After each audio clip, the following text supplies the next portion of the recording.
میرا پس منظر ایک ایسے گھرانے سے تھا جہاں عزت اور سادگی ہی اثاثہ تھے۔ والد دین کے عالم تھے اور میں نے کم عمری میں قرآن بھی حفظ کر لیا تھا، مگر اس سب کے باوجود ایک ایسی لغزش ہو گئی تھی جس نے میرے دل پر مستقل بوجھ رکھ دیا۔ میرا ضمیر مجھے ہر لمحہ جھنجھوڑتا رہتا اور میں جتنی بھی کوشش کرتی، اندر کا اضطراب کم ہونے کا نام نہیں لیتا تھا۔ سکون کی تلاش میں میری راتیں بے چین گزرتیں اور میں ہر دن رب کے حضور معافی مانگتی رہتی، لیکن پھر بھی دل کی گھٹن ختم نہ ہوتی۔ جب انسان اپنے ہی ضمیر کے سامنے کھڑا ہو جائے تو نیند بھی اس سے روٹھ جاتی ہے۔ مجھے عرصہ ہو چکا تھا چین کی ایک رات بھی نصیب نہیں ہوئی تھی۔ ہمیشہ یہی سوچ دل میں گونجتی کہ کاش وہ غلطی نہ ہوتی تو آج زندگی کا نقشہ یوں نہ بگڑتا۔ میری ماں بھی میری حالت دیکھ کر بے حد پریشان رہتی تھیں۔ آنکھوں کے گرد سیاہ حلقے بن گئے تھے اور وہ رنگ جو پہلے دودھ جیسا صاف تھا آہستہ آہستہ پیلا پڑنے لگا۔ کمزوری اس حد تک بڑھ گئی کہ روزمرہ کے کام بھی مشکل محسوس ہوتے۔ میری پوری زندگی جیسے اچانک الٹ پلٹ ہو گئی تھی اور یہ بدلاؤ میرے وجود کو اندر تک کھا رہا تھا۔ کئی مرتبہ دل چاہا کہ ابا سے بات کر لوں، وہ دین کے عالم ہیں، شاید کوئی راستہ دکھا دیں، مگر فوراً خیال آتا کہ اگر حقیقت سامنے آ گئی تو وہ کبھی مجھے معاف نہیں کریں گے۔ وہ اکثر فخر سے کہا کرتے تھے کہ ان کی بیٹی حافظ قرآن ہے، اور اگر انہیں معلوم ہو جاتا کہ میں نے کس قسم کی غلطی کی ہے تو وہ تو صدمے سے ٹوٹ جاتے اور مجھے ہی ختم کر دیتے۔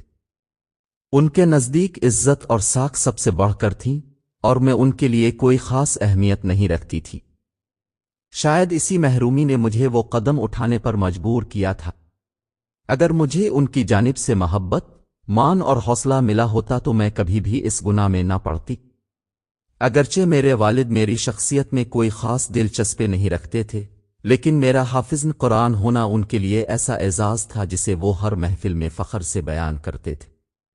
جب لوگ ان سے کہتے کہ مولوی صاحب کی بیٹی حافظ قرآن ہے تو وہ خوشی سے سینہ تان لیتے، مگر گھر کی چار دیواری میں میری اہمیت ایک معمولی سے وجود سے زیادہ نہیں تھی۔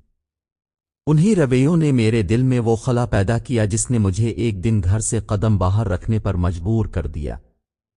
ابا مزاج کے لحاظ سے ہمیشہ سخت رہے تھے۔ وہ دل میں بیٹے کی خواہش رکھتے تھے، مگر امی کے بطن سے میں واحد اولاد تھی۔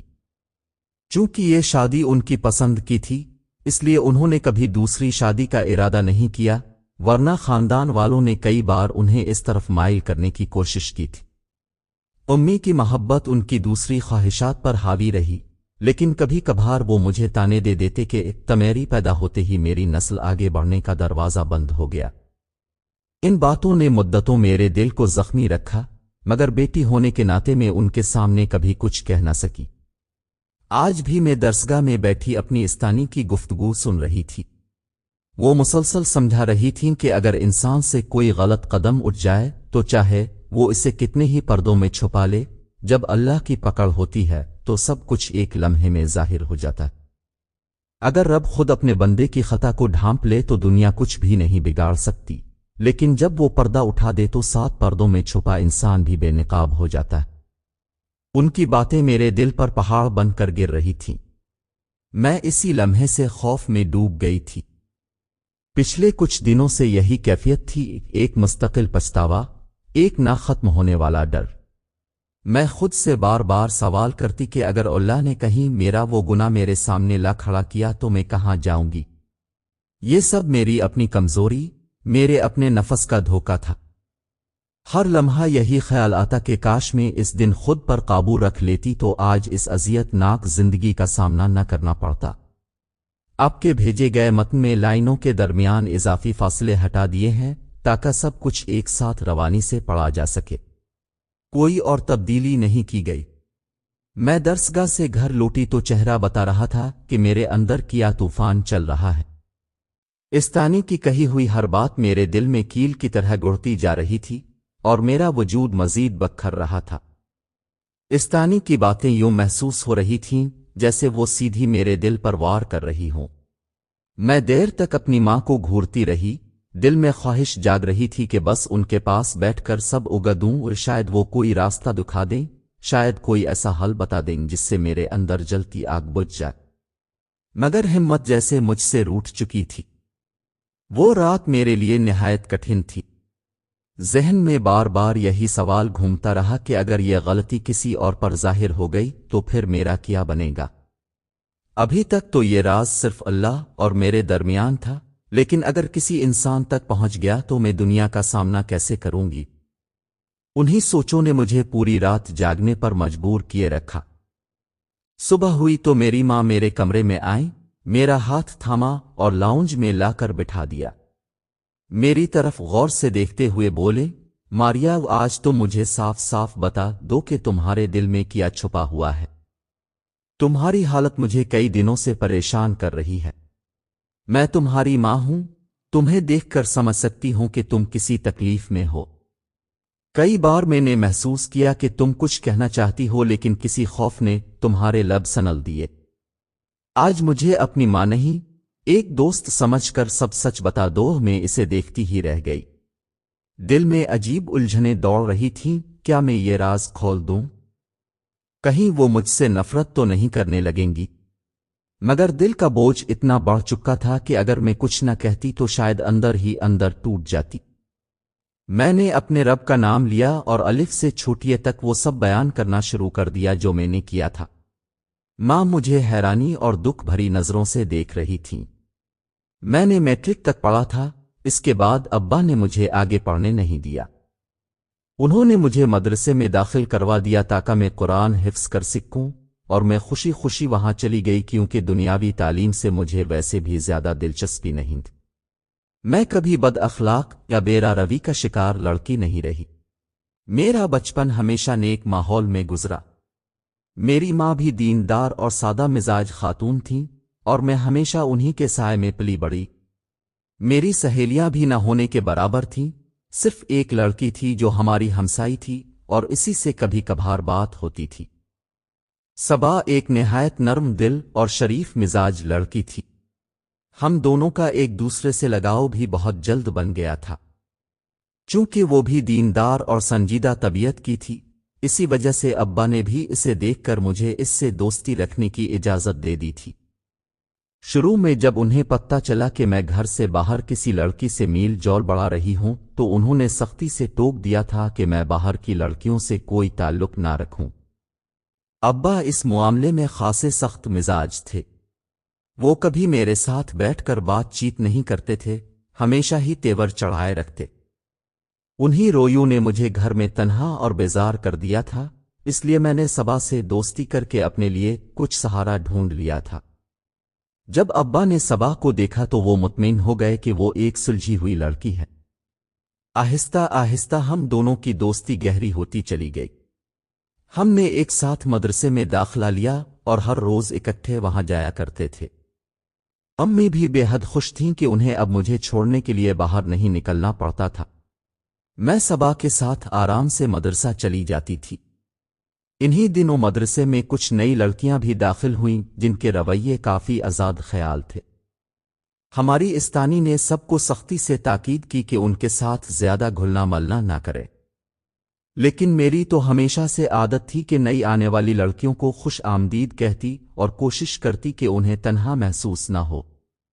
اسی جذبے کے تحت میں دوبارہ ان لڑکیوں کے پاس جا کر بیٹھ گئی۔ استانی نے مجھے ایک دو بار اشارے سے سمجھایا بھی، مگر میں ضد میں آ کر وہیں بیٹھی رہی اور ان لڑکیوں سے باتیں کرتی رہی۔ صبا نے بھی مجھے ٹوکا کہ وہاں سے اٹھاؤ، مگر اس کی بات کو بھی میں نے نظر انداز کر دیا۔ اچانک استانی نے سب کے سامنے مجھے اور ان لڑکیوں کو سخت جھاڑ پلا کر کلاس سے باہر نکال دیا۔ میری تو شرمندگی سے حالت خراب ہو گئی تھی، جبکہ وہ لڑکیاں حسن معمول ہنستی رہیں جیسے یہ سب کوئی معمولی بات ہو۔ لیکن میرے لیے یہ لمحہ بہت تکلیف دہ تھا۔ میں کافی دیر تک ضبط کرتی رہی مگر پھر میری آنکھیں نم ہو گئیں۔ صبا نے جب مجھے روتے دیکھا تو فوراً استانی سے درخواست کی کہ مجھے دوبارہ کلاس میں آنے دیا جائے۔ چونکہ صبا نہ صرف محنتی طالبہ تھی بلکہ استانی کی پسندیدہ شاگردوں میں شمار ہوتی تھی، اس لیے ان کی بات مان لی گئی۔ استانی نے مجھے تو واپس اندر جانے کی اجازت دے دی مگر باقی لڑکیوں کو باہر ہی کھڑا رہنے کو کہا۔ اس لمحے صبا مجھے بے حد قیمتی محسوس ہوئی۔ اگر میری کوئی بہن ہوتی تو شاید وہ بھی اسی طرح میرا ساتھ دیتی۔ تب سے میں نے صبا کے ساتھ زیادہ وقت گزارنا شروع کر دیا۔ ہم سارا دن ایک دوسرے سے باتیں کرتے، پڑھتے اور ایک دوسرے کا سہارا بنتے رہے۔ ہمارے گھر میں ایک چھوٹا سا پرانا موبائل رکھا ہوا تھا جس کے ذریعے میں صبا سے رابطے میں رہتی تھی۔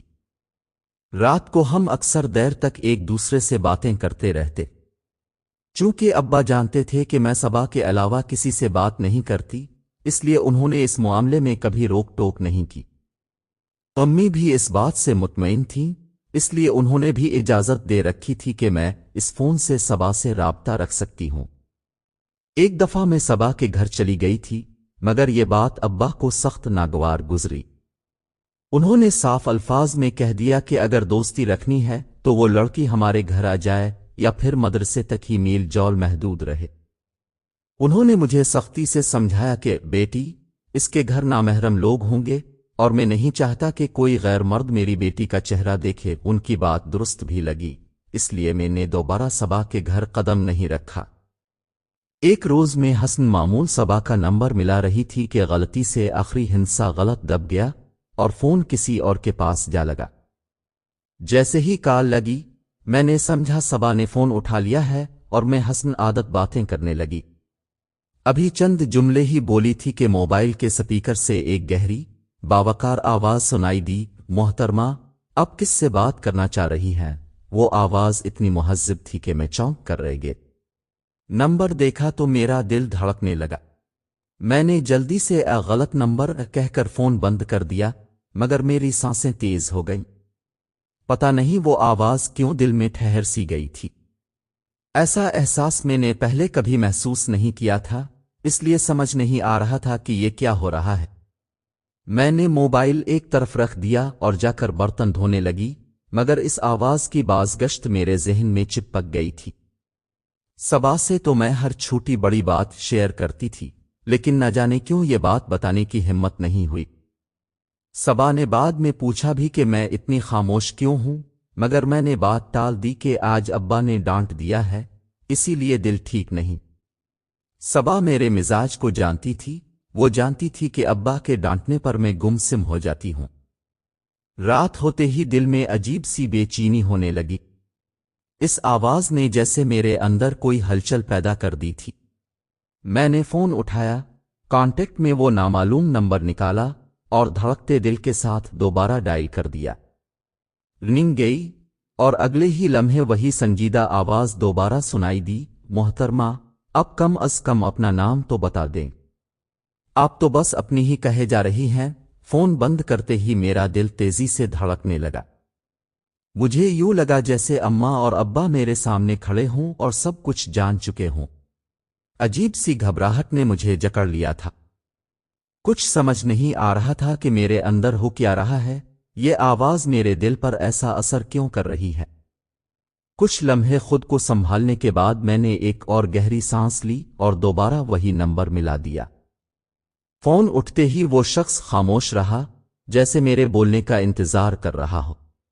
میں نے ہمت جمع کر کے دھیمی آواز میں سلام کیا اور فوراً نہایت نرمی اور وقار سے جواب ملا۔ ساتھ ہی اس نے میرا حال بھی پوچھا۔ اس نے بتایا کہ اس کا نام علی ہے۔ میں خود حیران تھی کہ ایک اجنبی سے بات کرتے ہوئے مجھے خوف بھی محسوس ہو رہا تھا اور ایک عجیب سی کشش بھی۔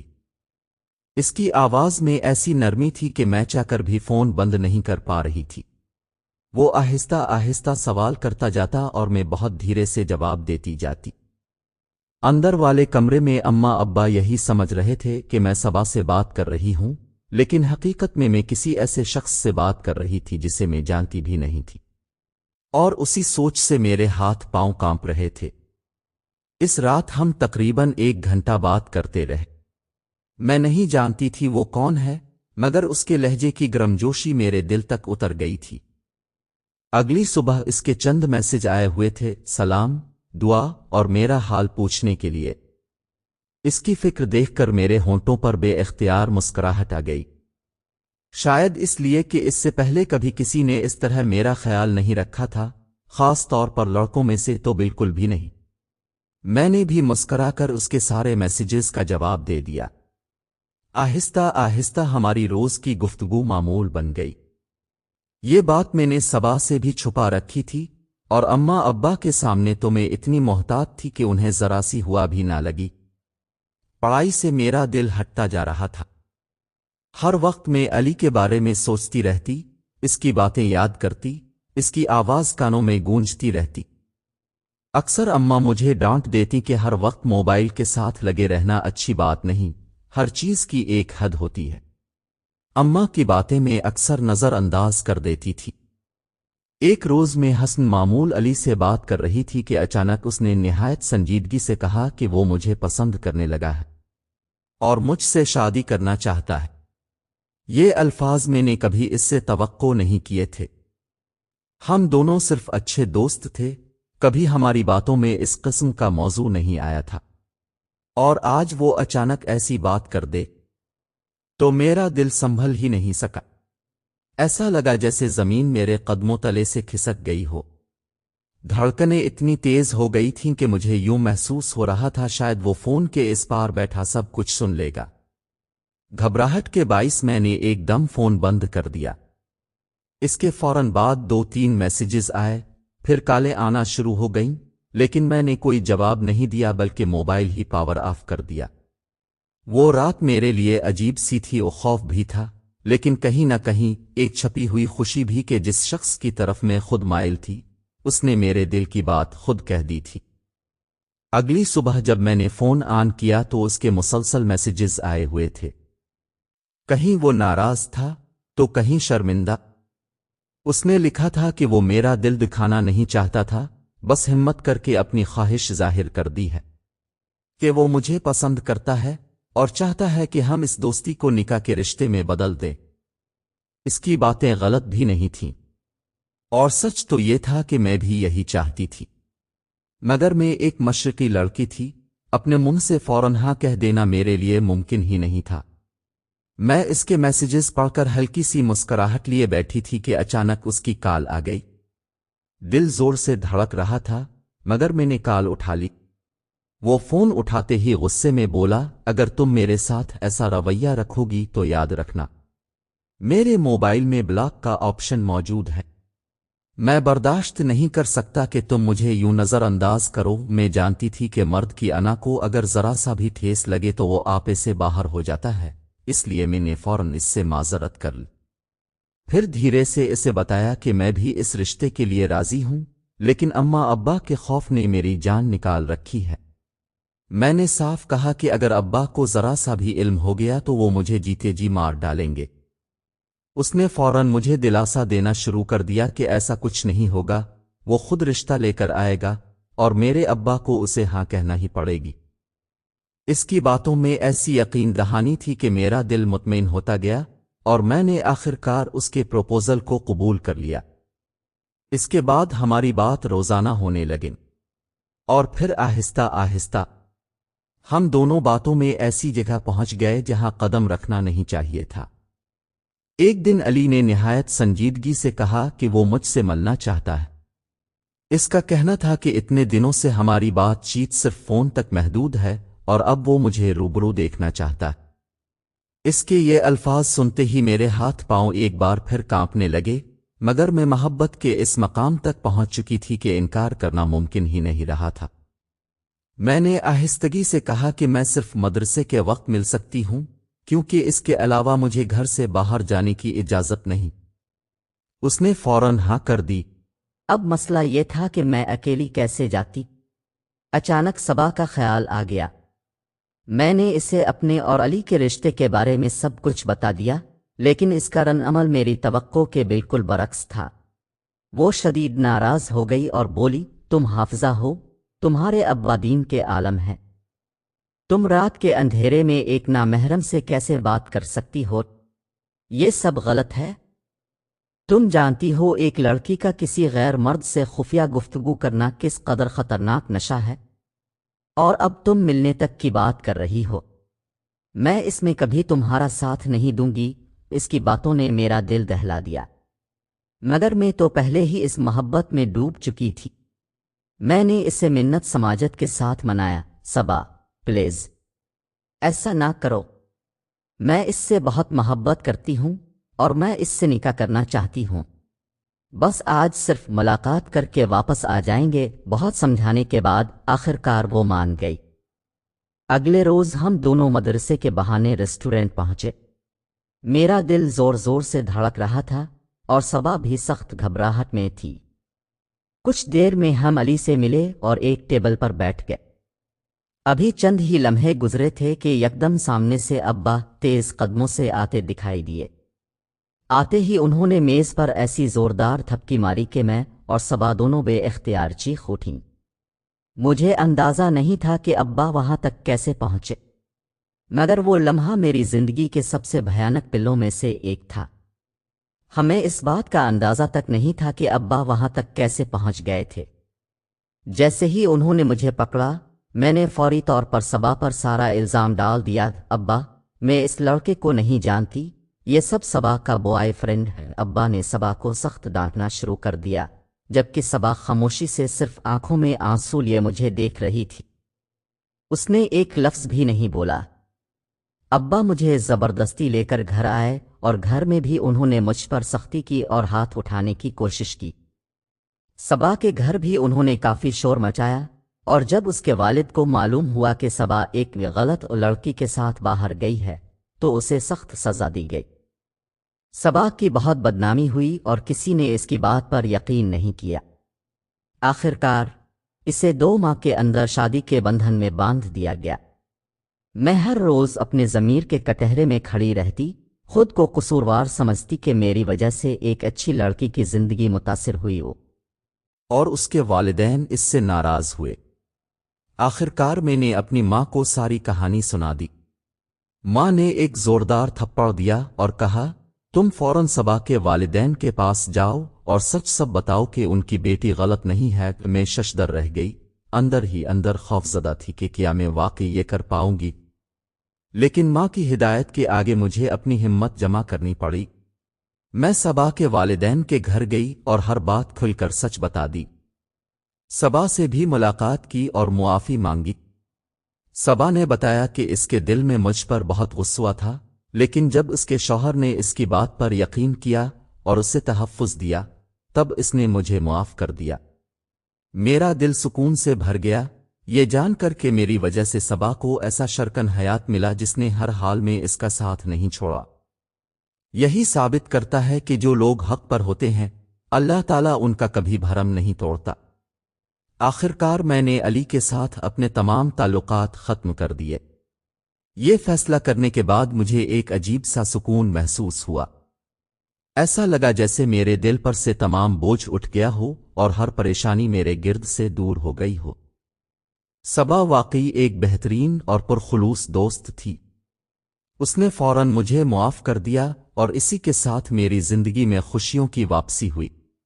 میری راتیں دوبارہ پرسکون ہو گئیں اور دل ہلکا سا محسوس کرنے لگا۔ یہ کہانی ہمیں یاد دلاتی ہے کہ سچائی اور حق پر قائم رہنا سب سے بڑی طاقت ہے، اور صحیح فیصلے کرنے سے دل اور زندگی دونوں میں سکون آتا ہے۔ ناظرین، اگر آپ کو ہماری کہانیاں پسند آئیں اور آپ مزید سبق آموز واقعات سننا چاہتے ہیں تو ہماری ویڈیو کو لائک کریں، شیئر کریں اور چینل کو سبسکرائب کرنا نہ بھولیں۔ شکریہ۔